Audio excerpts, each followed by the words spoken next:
खिड़कियों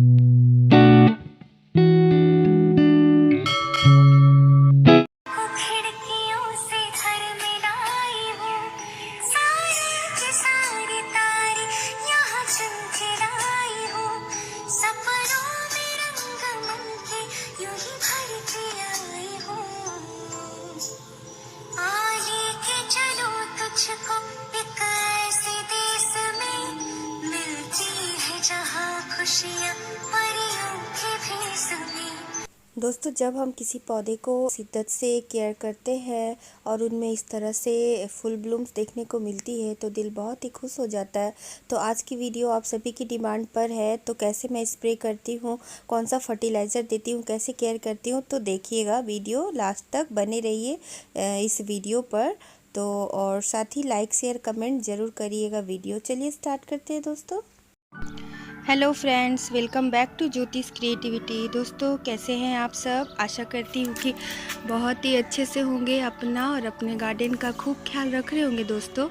तो दोस्तों, मेरे गुलाब के फूल में पौधे में बहुत ही सुंदर से ब्लूमिंग आ रही है इस समय, और बहुत ही भर भर कर कलियाँ खिल रही हैं। आप देख ही पा रहे हैं, देखिए दोस्तों। और जब खिलता हुआ गुलाब को आप देखते हैं तो आपका मन बहुत ही खुश हो जाता है।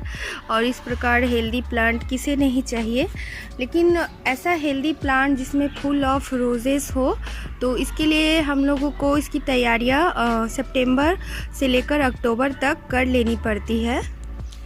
और ऐसा नहीं है कि आज हम केयर करेंगे और कल से हमें बहुत ही अच्छे से ब्लूमिंग मिल जाएगी। तो कई मेरे व्यूअर्स फ्रेंड हैं जिनकी ये रिक्वेस्ट है कि गुलाब की केयर वीडियो लाया जाए, तो उन्हीं के रिक्वेस्ट पर ऑन डिमांड बहुत ही ज़्यादा ये डिमांड हो रही थी कि रोज़ केयर की वीडियो लाए। तो लीजिए, आपके डिमांड पर हाजिर है ये रोज़ केयर की वीडियो कि किस तरह से मैंने अपने गुलाब के पौधे की केयर की। तो ऐसा फुल ऑफ ब्लूम अभी मुझे देखने को मिल रहा है। तो इसकी तैयारी दोस्तों सितंबर से लेकर अक्टूबर के बीच में हमें कर लेनी पड़ती है, तभी जाकर इस तरह से ब्लूम हमें मिलता है देखने को।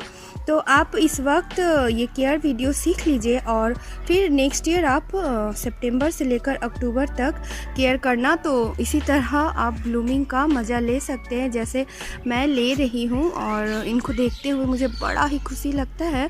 तो सबसे पहले दोस्तों, हमें क्या करना है, गुलाब में इस तरह से फुल मात्रा में ब्लूम लेने के लिए आप देख ही सकते हैं कि कितना ज़्यादा मेरे पौधे में बर्ड्स हैं, कलियां हैं और कंटिन्यू ये खिल रहे हैं। आप लोगों के साथ ही मैंने ये जर्नी शुरू की थी। मैंने एक टूर पे मैं निकली थी, तो उससे लौटने के बाद ही मैंने केयर वीडियो शेयर की थी कि रोज़ की केयर कैसे करें कि इनमें बहुत ही अच्छे से ब्लूमिंग हो। तो वो लिंक मैं डिस्क्रिप्शन में और आई बटन पे डाल दूंगी, तो आप ज़रूर उस केयर वीडियो को देखिएगा। लेकिन मैं आप लोगों को अभी भी डिस्क्राइब कर दूंगी शॉर्ट में। तो आप चलिए वीडियो स्टार्ट करते हैं। दोस्तों, ऐसी हेवी ब्लूमिंग लेने के लिए हमें सबसे पहले ये ध्यान रखना है कि ब्रांचेस बहुत अधिक संख्या में हमारे प्लांट पर होनी चाहिए। जैसे कि आपने देखी कि यहाँ से मेरा एक ब्लूमिंग ख़त्म हुआ था, तो मैंने यहाँ से फिर डेड हेड किया। तो डेड हेड करने के बाद यहाँ मैंने इसको प्रून हल्का सा इतना मैं ब्रांच को ऊपर से नीचे की ओर ऐसे प्रून कर दी हूँ उसकी टिप को। तो देखिए कितना ब्रांच फेंका। यहाँ से एक यहाँ से मैं शो कराती हूँ। हाँ देखिए, यहाँ मैंने इसको कट की और कितना ब्रांच मेरा निकला, 1 2 3 और ये 4। तो 4 ब्रांच निकला। एक टिप को मैं यहाँ से कट की और 4 ब्रांच निकला। इसी प्रकार यहाँ पर भी देखिए, मैंने इसको यहाँ से प्रून की थी सितंबर में, यहाँ से पूरा हार्ड प्रूनिंग की थी मैंने। और प्रूनिंग करने के बाद इसमें फंजीसाइड का अप्लाई किया था, देख ही पा रहे होंगे आप। अगर हम लोग प्रूनिंग करने के बाद फंजीसाइड का उपयोग नहीं करते या फंजीसाइड नहीं है, तो यहाँ पे हम लोगों को हल्दी लगा देना चाहिए। नहीं करेंगे तो यहीं से ये डायबैक का प्रॉब्लम शुरू हो जाता है। ऊपर से नीचे की ओर प्लांट सूखते चला जाता है। मेरा भी प्लांट ख़राब हुआ है, और अपने प्लांट को मैं गार्डनिंग करते करते कई प्लांट मेरे भी ख़राब हुए हैं। तो इस तरह से अपनी कमियों को सुधार करते हुए मैं भी गार्डनिंग सीखी हूँ। ऐसा नहीं है कि हम लोग शुरू से ही सीखते हुए आते हैं, अपने कामों से हम लोग एक्सपीरियंस लेते हैं और सीखते हैं। तो फिर यहाँ से देखिए, एक जब भी मैं यहाँ से प्रून की तो एक बहुत ही हेल्दी मोटा सा स्टेम निकल कर आया और एक सूट यहाँ से निकल कर आया। तो सितंबर से अक्टूबर के बीच में इस तरह से प्रूनिंग करना बहुत ही ज़रूरी है हमारे प्लांट को। और हमें ये भी देखना है कि ग्रोथ हो रही है कि नहीं प्लांट में ओवरऑल।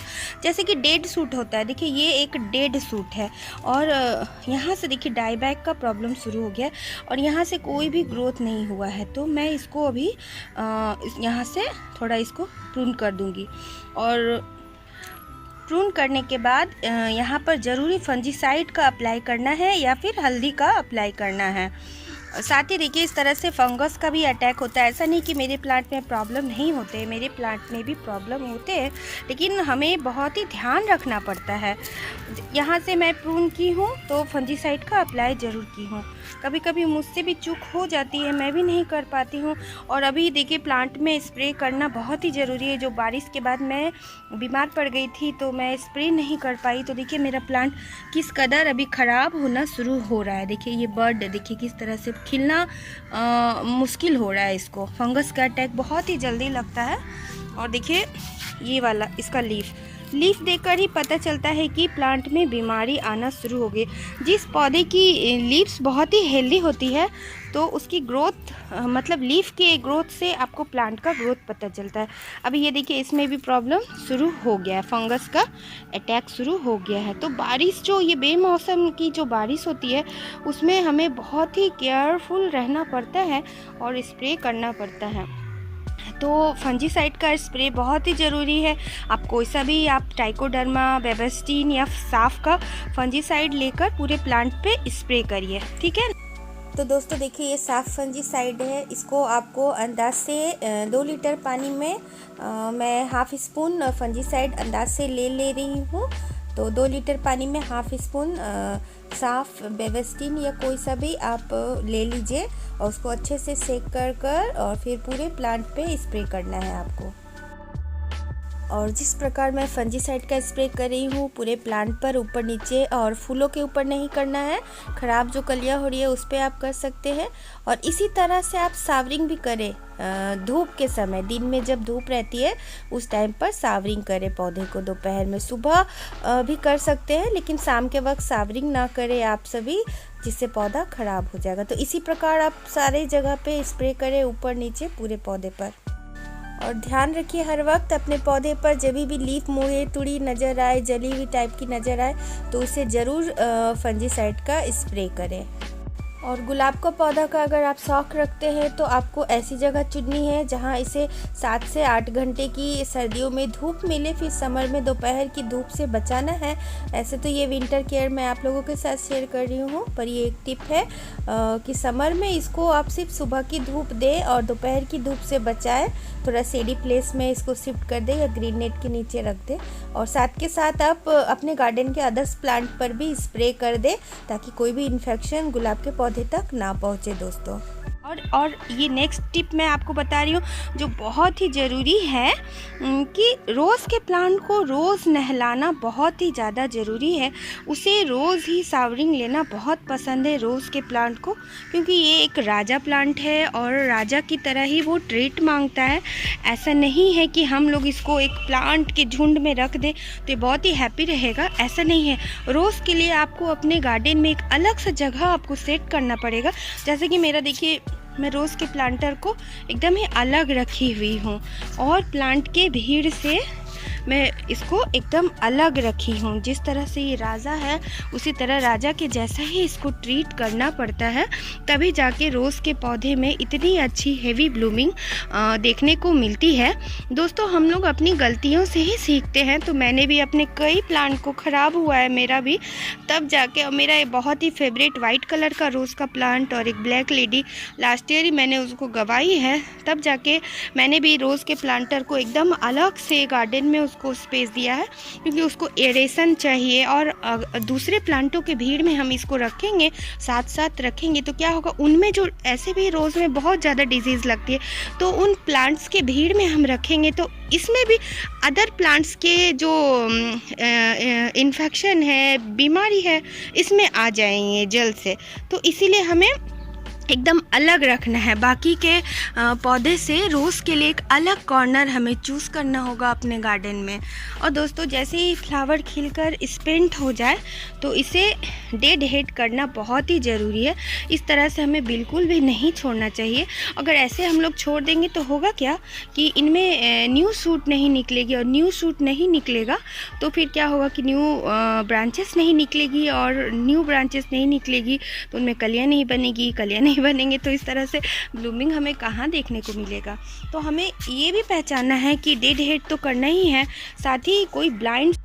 तो दोस्तों हमें ब्लाइंड शूट का भी ध्यान रखना है कि हमारे प्लांट में कोई ब्लाइंड शूट ना हो।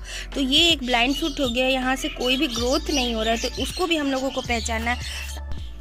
और देखिए ब्लाइंड शूट को हटाना बहुत ज़रूरी है क्योंकि इस ब्रांच में कोई भी ग्रोथ नहीं हो रहा है। तो इसको मैं यहाँ से कट करती हूँ और कट कर मिलती हूँ, एक हाथ से नहीं हो रहा है। और यहाँ से मैंने कट कर दी है, और साथ ही मैं इसको भी देखिए यहाँ से तो न्यू ग्रोथ है, ये देखिए, तो भी इसको हटाना, डेड हेड करना बहुत ज़रूरी है। तो इसको मैं डेड हेड, यहाँ से न्यू ग्रोथ दिख रही है तो ठीक यहाँ से मैं कट करूँगी। और दोस्तों ये जो टूल हम लोग यूज़ करते हैं इसको स्टेरलाइज करना बहुत ही ज़रूरी है, उसके बाद ही हमें यूज़ करना चाहिए। डाई बैक की प्रॉब्लम हो जाती है तो मैं इसको हटा देती हूँ। और देखिए कितना अंदर अंदर देखिए इन्फेक्शन, ये आधा ग्रीन है आधा ड्राई हो गया है। तो इसको हटाकर जल्दी से मैं हल्दी लगा दूँगी। इस तरह से बहुत ही ज़रूरी है इसको स्टेरलाइज करना।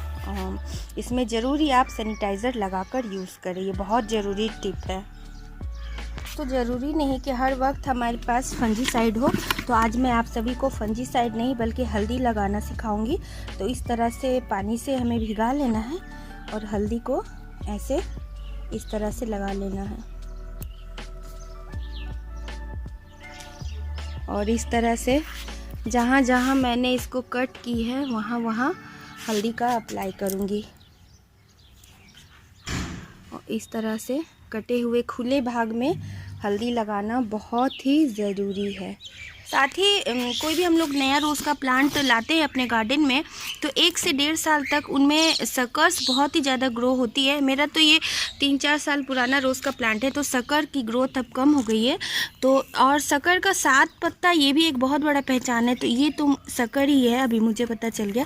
तो इसको हमें डिस्ट्रॉय करना है, तोड़ देना है। तो कैसे तोड़ना है, ये ग्राफ्टेड पार्ट से नीचे, तो इस तरह से किसी टूल की मदद से इस तरह से हमें शक्कर को बिल्कुल हटा देना, इसको बढ़ने नहीं देना, नहीं तो ग्राफ्टेड पार्ट के ऊपर से ये सारा सक कर लेगा और ग्राफ्टेड पार्ट के ऊपर को प्लांट को न्यूट्रिशन नहीं मिलेगा। तो और साथ ही हमें गुड़ाई करना है और जो वीड्स वगैरह है वो हटा देना है।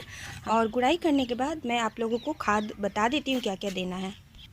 ये देखिए, ये वर्मी कंपोस्ट है, तो आधा मुट्ठी मैं इस वक्त दूंगी क्योंकि मैंने कुछ दिन पहले ही फर्टिलाइज़र ऐड की है, और बीच बीच में सरसों खली का लिक्विड फर्टिलाइज़र मैं देती रहती हूँ। तो ये देखिए वर्मी कंपोस्ट है, आधा मुट्ठी पर पॉट के हिसाब से आप लीजिएगा, जो कि सारे न्यूट्रिशन प्लांट को ये प्रोवाइड कराएगा। साथ ही ये बोन मील है, 1/4 स्पून मैं दूंगी हर पॉट के हिसाब से, ज़्यादा नहीं दूंगी। बस हल्का हल्का फर्टिलाइज़र आप देते रहे। अगर आपको डाउट है कि आप फर्टिलाइज़र देंगे तो ज़्यादा हो जाएगा, आपका प्लांट जल जाएगा, तो बहुत ही कम मात्रा में दीजिए और हर 15 दिन में आप इसको फर्टिलाइज़ करिए।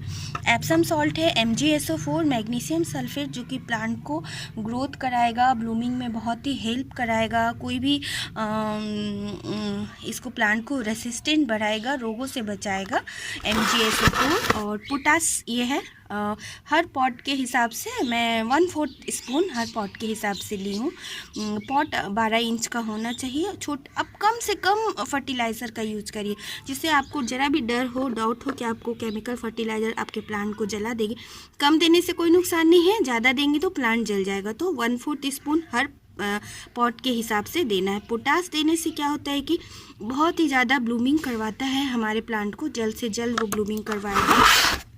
और ये सीवीड है, 1/2 स्पून पर पॉट के हिसाब से आप ले सकते हैं, 1 स्पून भी आप ले सकते हैं अगर सिर्फ सीवीड दे रहे हैं, क्योंकि हमने बहुत सारी मिक्सचर खाद को दे रहे हैं हम लोग, इसीलिए क्वांटिटी मैं कम रखी हूँ। सिर्फ सीवीड देंगे तो 1 स्पून दे सकते हैं पर पॉट, सिर्फ एप्सम सॉल्ट देंगे तो 1 स्पून पर पॉट, और अगर आप पोटास देंगे तो इसको 1/4 स्पून से ज़्यादा मत करिएगा। पोटास बहुत ही हार्ड होता है, जला सकता है, तो केयरफुली पोटास को दीजिएगा। सीवीड ग्रैन्यूल्स मैं दे रही हूँ।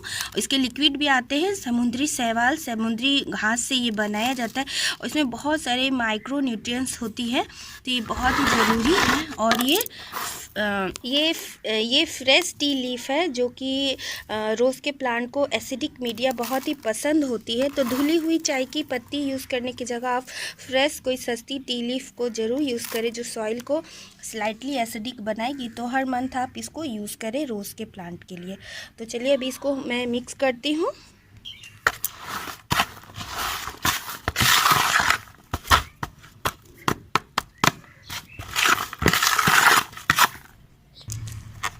दोस्तों फर्टिलाइज़र को अच्छे से मिक्स कर ली है मैं।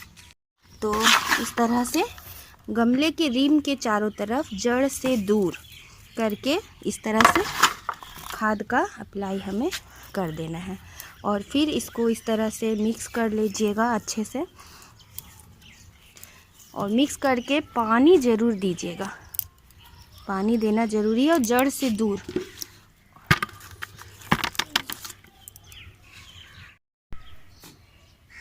तो दोस्तों आशा करती हूँ आज का वीडियो आप सभी को हेल्पफुल रहा हो। वीडियो ज़रा सा भी हेल्पफुल हो तो चैनल को सब्सक्राइब करना ना भूलें, और लाइक करना और शेयर करना तो बिल्कुल भी ना भूलें दोस्तों। तो इसी के साथ आप लोगों से विदा लेती हूँ। तो take care, till then, bye bye, thanks for watching, go with green, happy gardening. खूब सारा गुलाब खिलाइए अपने बगिया में, और क्या है। इस तरह से गुलाब का मज़ा लीजिए। Bye, take care.